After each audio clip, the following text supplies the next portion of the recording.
Hello everyone, welcome to my channel. पहले part में हमने देखा था सारे सेट के बारे में, सब कुछ बता दिया था। फिर भी नाम में थोड़ी सी गलती हुई तो मैं कहानी के बीच में वो नाम को सही कर दूंगी, कंप्लीट में राइट कर दूंगी। तो स्टोरी स्टार्ट करते हैं। लैंडसेट ने सारे सेट को ये संदेश दे दिया था कि लैंडसेट में एक प्रतियोगिता व परीक्षा हुई, तो वो परीक्षा में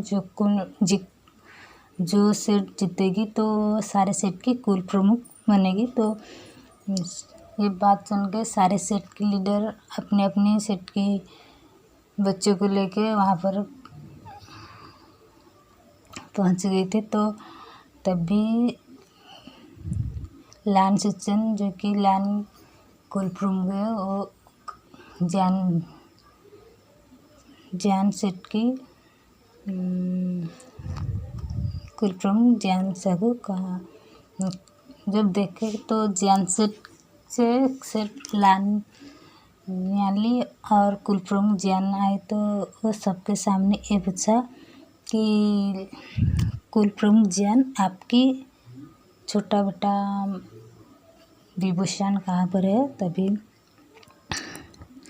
कुल प्रमुख ज्ञान ने कहा, थोड़ी सी आप माफ़ करना कुल प्रमुख, हमसे गलती। तो वो कल तक आ जाएगी। उसकी फ्रेंड की तबीयत कुछ ठीक नहीं थी, तो वो आ गई थी, अपनी दोस्त के पास गए। तो फिर कल सुबह तक आ जाएगी। तभी मैडम लैन ने कहा, आपके लिए अच्छा होगी तो वो सुबह तक आ जाएगी। तो तभी जान ने कहा, कुल प्रमुख जान ने कहा, आपने सही कहा, मेरे बेटे आ जाएगी। तो तभी कुल प्रमुख लान सिचन ने कहा, कुल प्रमुख सिचन ने कहा, अब जाके अपनी कॉटेज में रेस्ट करो। इतना कह के अपनी बेटी के पास लान जी और लान आयुन के पास जाके वो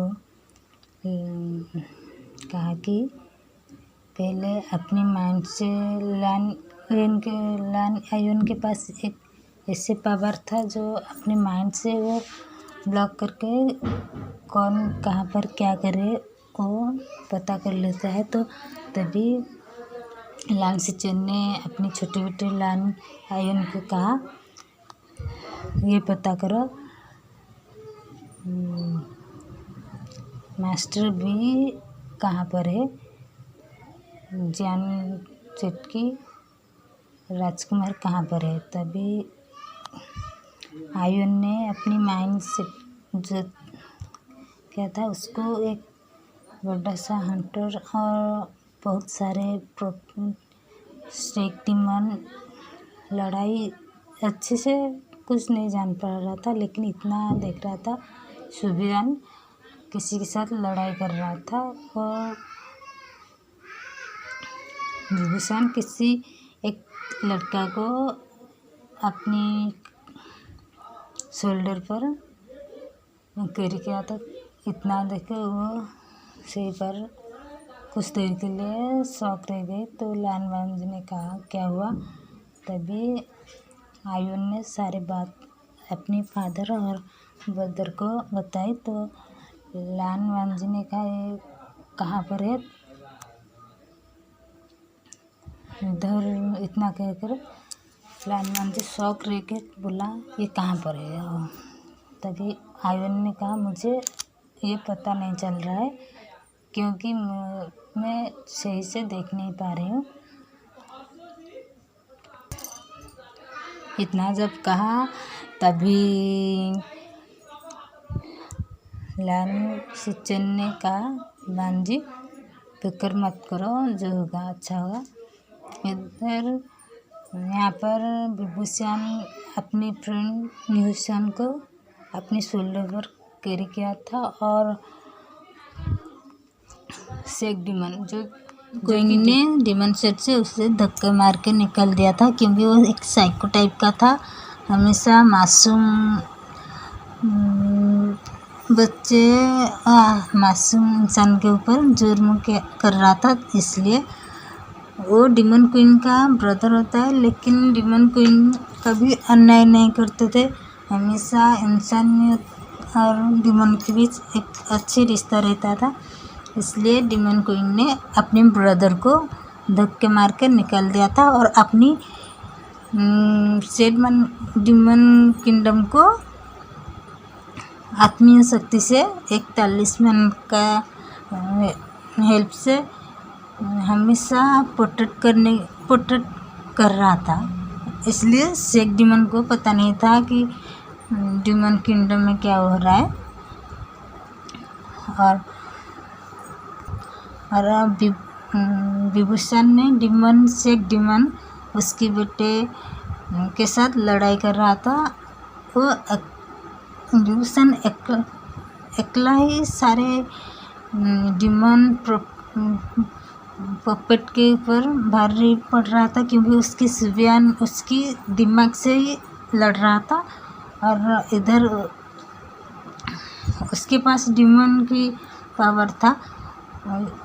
ये बात देख के शेख डीमन शौक रह गई कि न्यूज़ सेट पे जब मैं हमला किया था वो कहाँ से ये लड़का आ गई और उसके पास डीमन पावर कहाँ से आई, वो तो डीमन नहीं है। तो शेख डीमन सोच रहा था और उधर उसकी बेटे पूरी तरह हार गई थी, आघात भी हुआ था। तभी बीन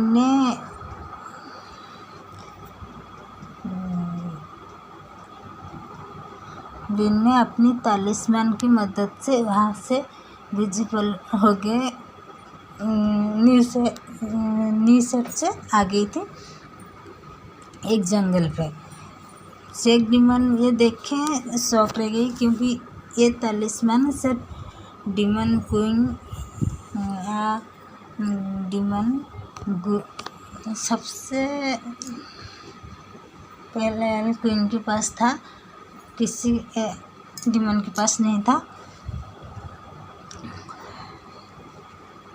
और अपनी सुवियान को लेके एक जंगल में अपनी फ्रेंड और सुवियान को अपने हाथ में पकड़ के अपने दोस्त को लेके जंगल की तरफ जाने लगा। देखा एक जंगल में छोटा सा घर है, वहीं पर अपनी फ्रेंड न्यूसन को सुला के अपनी स्पेशल एनर्जी देने लगा और कहा न्यूसन तुम्हें कुछ नहीं होगा। तभी न्यूसन स्माइल करके कहा मुझे लगा तुम नहीं आओगे। तो ये सुन के बीन ने कहा तुम मेरे दोस्त हो, तुम्हें बचाना तो ज़रूर था। तुम्हारी संदेश मिलते ही मैं जियान सेट से आ गई थी और पापा से मैं कहा, पापा और यानली दी ने अभी लैंडसेट में होगी तो वो संभाल लेगी, मैं तुम्हें लेके लैंडसेट ही अभी चले जाऊंगी, तो मैं सुबह रात तक पहुंच जाएंगे। तभी न्यूसन ने कहा यानली क्या कर रही थी। तो बीन ने कहा यानली दी संभाल लेगी, तुम फिक्र मत करो। तभी इधर यानली अपनी भाई से बात करने की कोशिश कर रहा था, क्योंकि यानली के पास पावर थी जो कि माइंड रीड कर सकता है। पावर थी अपने भाई से, ब्रदर से, पापा से, मामा से कि जब डीमन किंगडम यानली पहली बार गई थी तभी जैनसन सरन ने उसको भी एक पावर दिया था अपने ब्रदर से बात करने की। जियान सेट से विभूषण 12 साल पहले जब विभूषण की तबीयत ठीक नहीं था तभी जैनसन सरन बाबूसन शरण बीन की ले आई थी डिमन सेट में। तो याली कहा था अपनी मामा बेंचिन से कि मामा मुझे बीन से बात करना है। तभी बाबूसन शरण याली को दिया था एक पावर जिससे वो विभूषण के साथ माइंड रीड कर पाएगी। तभी याली अपनी माइंड रीड से बात कर रहा था विभूषण के साथ। विभूषण ने कहा दी आप ठीक है। तभी याली कहा क्या विभूषण ठीक है और तुम ठीक हो? बीन ने कहा हाँ मैं ठीक हूँ, लेकिन विभूषण की तबीयत बहुत ज़्यादा बिगड़ गई तो मैं क्या करूँ? तभी याली ने कहा तो अभी तुम विभूषण को लेके लैंड सेट आ जा।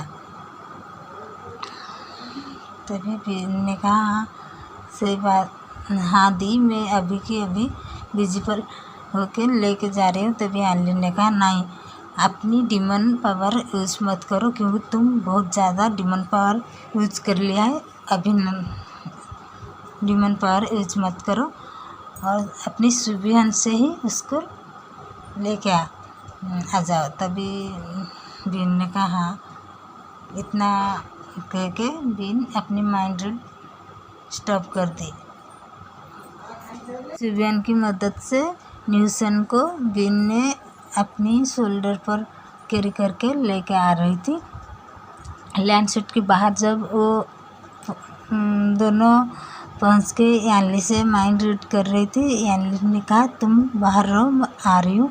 तभी लैंड वंश को पता चला कोई उसको विभूषण की स्मेल और आने की आहट हो गई थी। लैंड वंश की एक स्माइल देख के लैंड आयोन उसके फादर जान गई कि विभूषण यहाँ पर आ गई।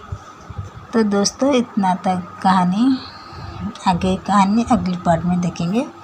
Bye bye and take care.